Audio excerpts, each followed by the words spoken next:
So this is a quick flip through. I'm going to try and not make this a walkthrough of what is a unicorn to me, because when this came out, I was not in the tarot world. So tarot of the Sevenfold Mystery.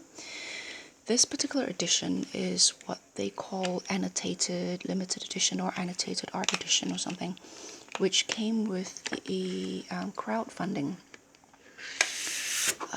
Was it Indigogo or Kickstarter? I have no idea.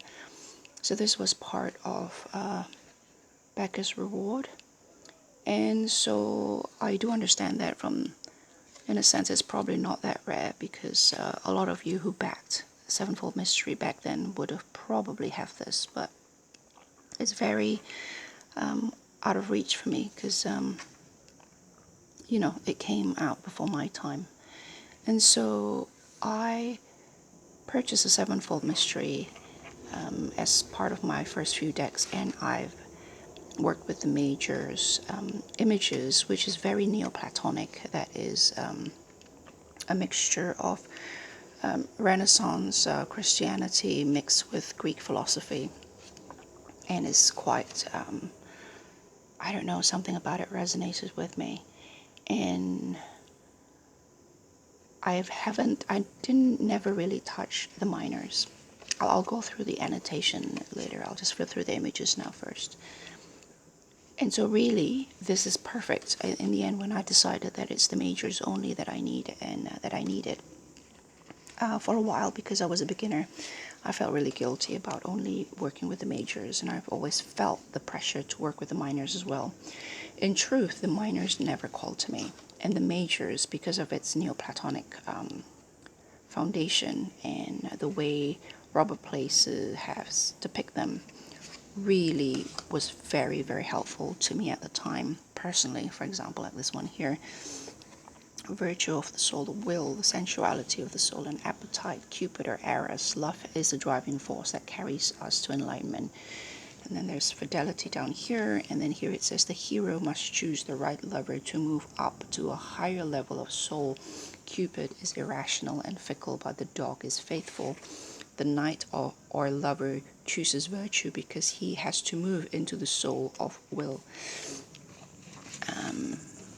And this particular chariot especially was mind-blowing to me.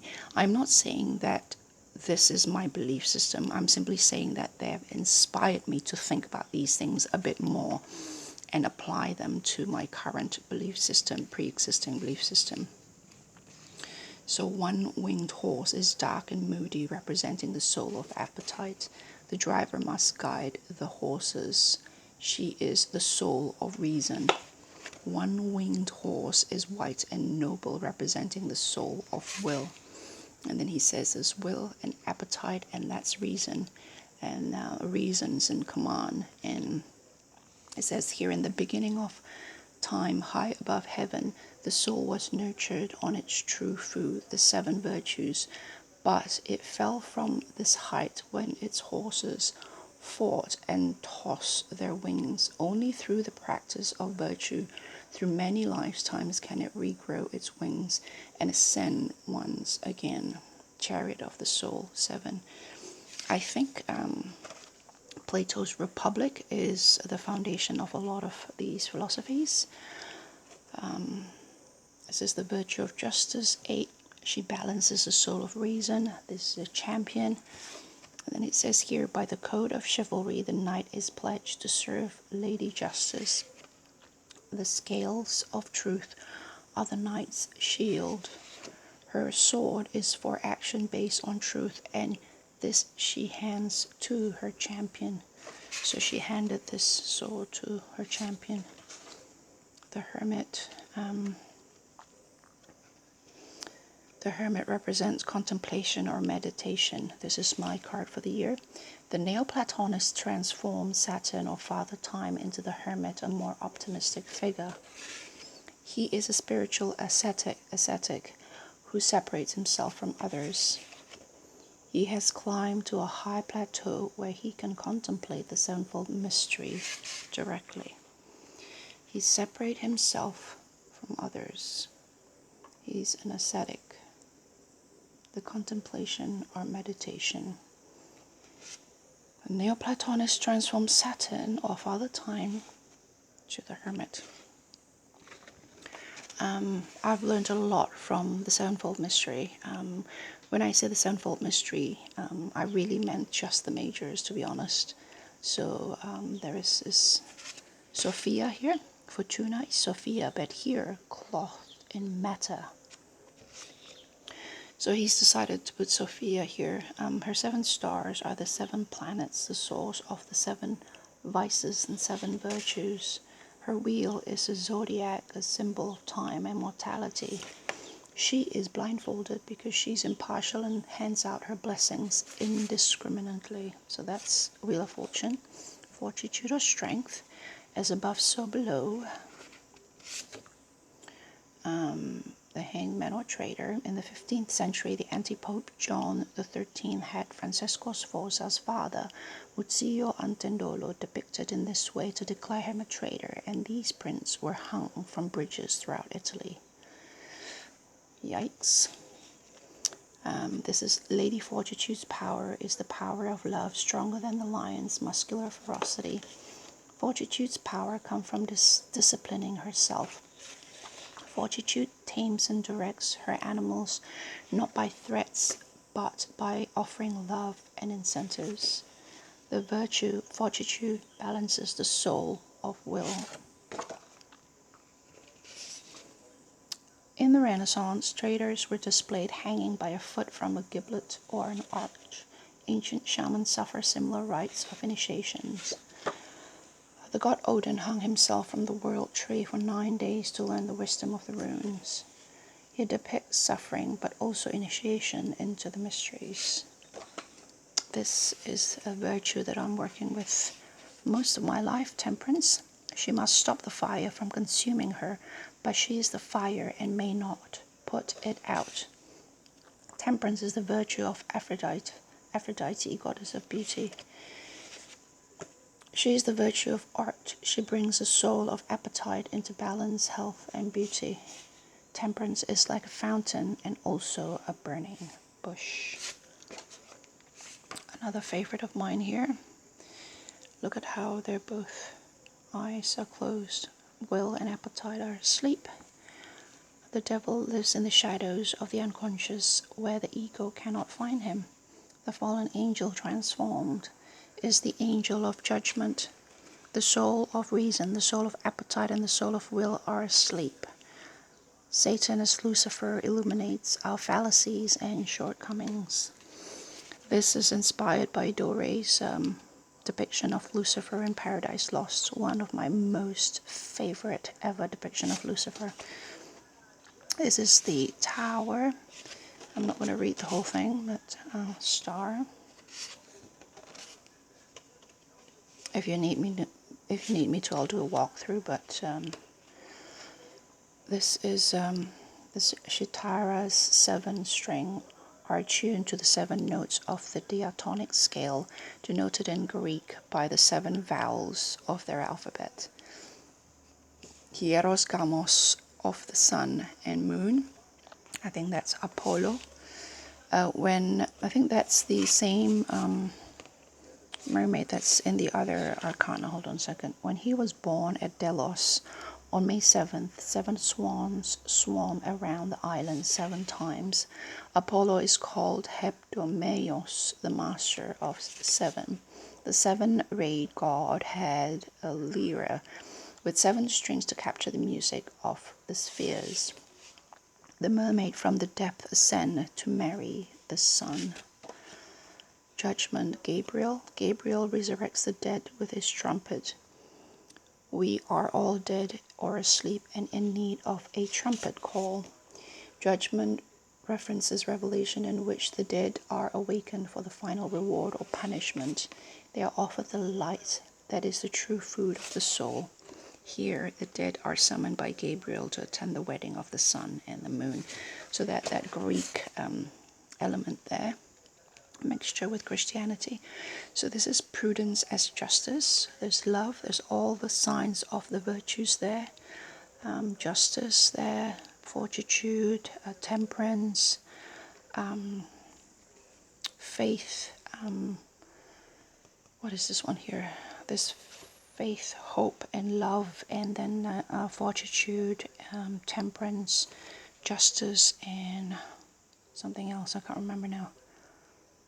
All culminate here. Sophia, prudence. So Sophia there. Sophia is the lover of the philosopher, the Madonna nude yet clothed in the sun. Her 7 rays are the virtues, the true food of the soul. Prudence is the culmination of the Cardinal Virtues, and Sophia is the mother of the Christian virtue.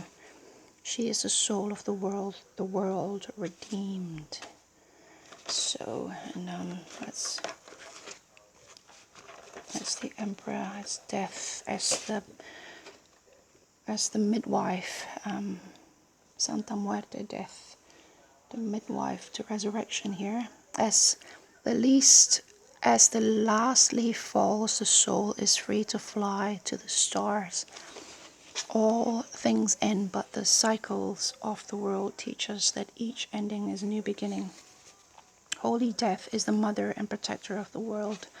By confronting and then trumping death, the hero learns what part of himself is truly immortal. This is the full stultitia or stultitia, foolishness. The ass's ears as a sign of the fool stem from the ass's connection to the bodily concerns and the soul of appetite.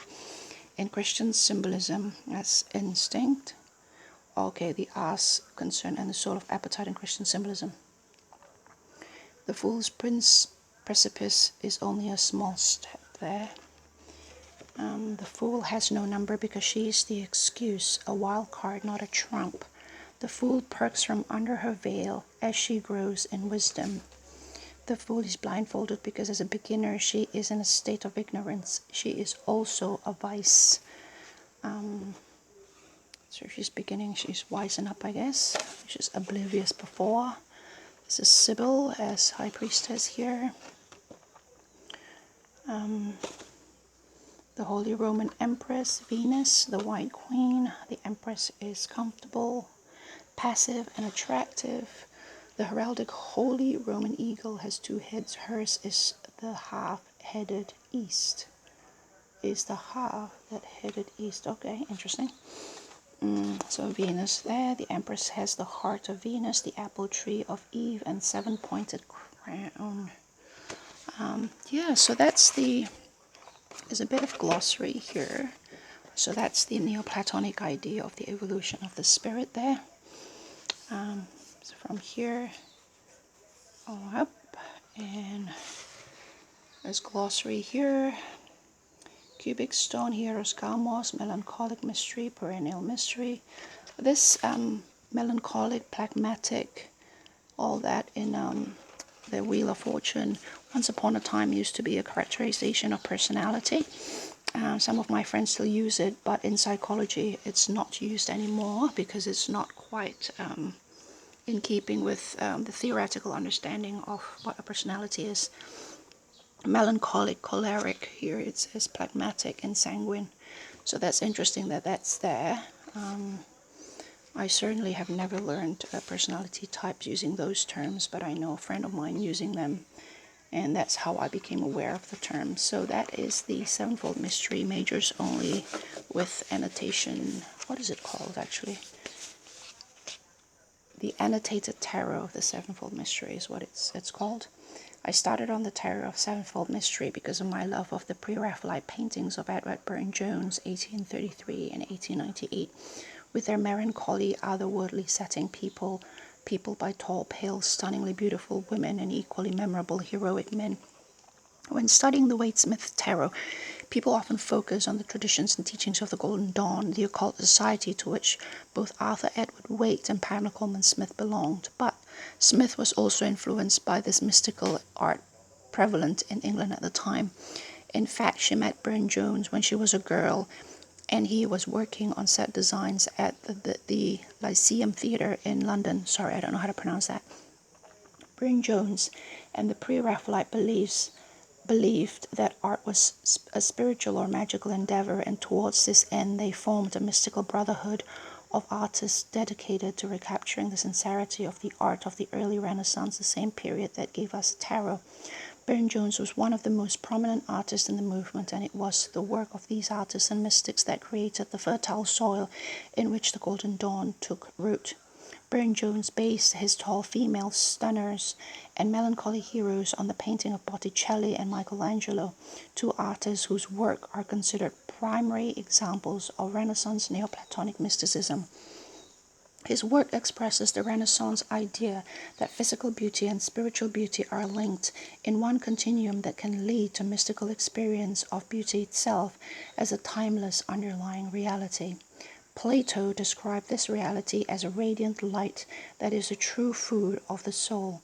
He said that this light is made of the true essence of virtue, a higher quality of virtue beyond mere codes of behavior. In the Renaissance, artists like Botticelli symbolized this spiritual essence as an ideal female nude, and it is this ideal that allowed early tarot artists to place a nude on the world card as a symbol of the primary beauty. Because Burne-Jones was inspired by the beauty and symbolism of the 15th century, the century the tarot was created, it is not surprising that he painted many of the same themes that we find in the tarot, such as Temperance, Lovers, and the Wheel of Fortune. It seems to me that he was creating a tarot, but he never finished it. I started this deck with a desire to finish a Burne-Jones tarot for him. I wanted to see what deck would look like if I wanted to see what a deck would look like if it were done in his style and with his sense of sensuality and symbolism. I also realized that it would express the Neoplatonic ideal that I believe was expressed in the tarot from its origin. By proceeding with this intent, this deck has become a bridge between the art and occult symbolism of the 19th century and the iconography and mystical philosophy of the 15th century, and shows that they are both rooted in the perennial mystery that is like a golden thread running through Western history. In Neoplatonic mysticism, numbers are used as symbols, and the numbers 3 and 7 are of primary importance. As a testament to its Neoplatonic origin, the tarot has a fifth suit composed of a wild card, the Fool, and 21 or 3 times 7 trumps. Pythagoras was said to have theorized that there are 3 kinds of people characterized by their level of spiritual development: those who love profit, those who love fame, and those who love wisdom. Plato, continuing this idea, stated that each person has 3 souls, or 3 soul levels: soul of appetite, soul of will, and soul of reason, which is symbolized by a chariot with 2 winged horses and a driver. In the Republic, Plato made it clear that these 3 levels form a hierarchy from appetite to reason, and as individuals developed and balanced each soul, they would be able to move up to a higher position in his perfect society. The keys to balance and development were the Cardinal Virtues.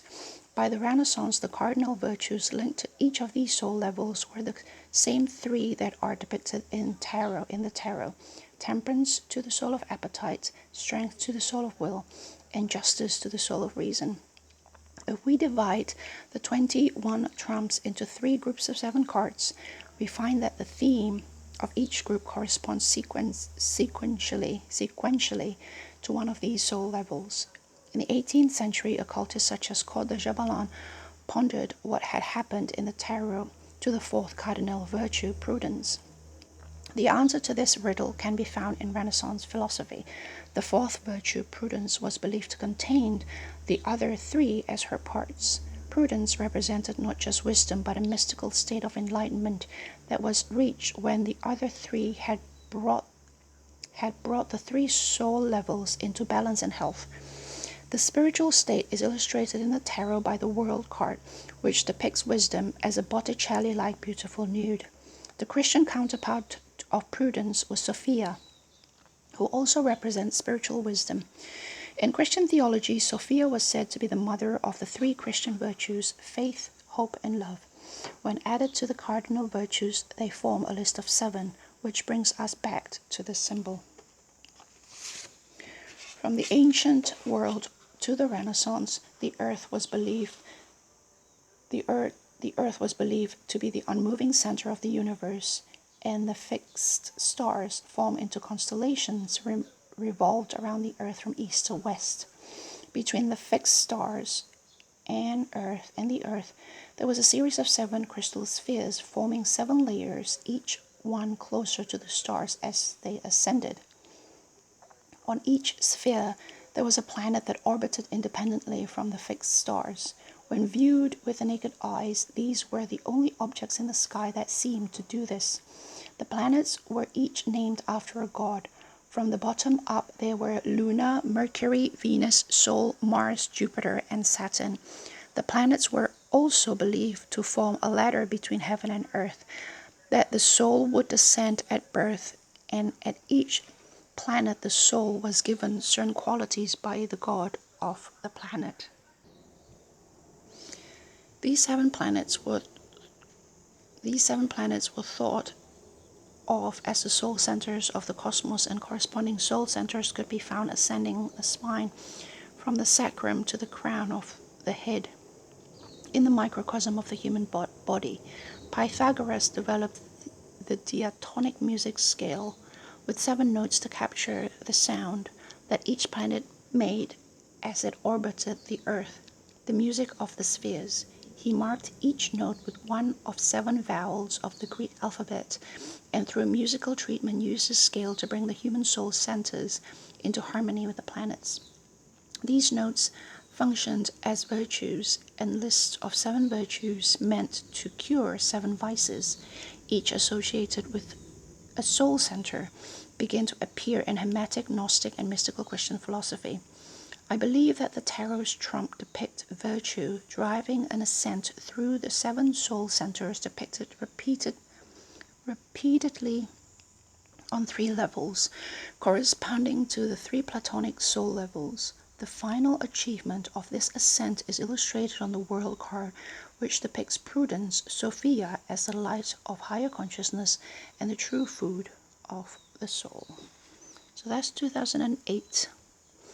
And I've only started tarot 2014.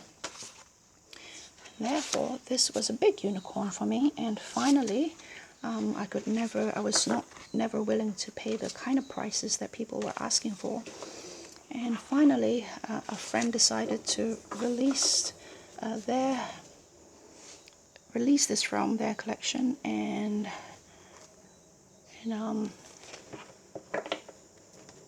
yeah, I sort of decided that it's probably time for me to have this. And so I will be giving away my Tarot of the Sevenfold Mystery at some point, because I have this now. So thank you for watching, and I'll talk to you later. Bye.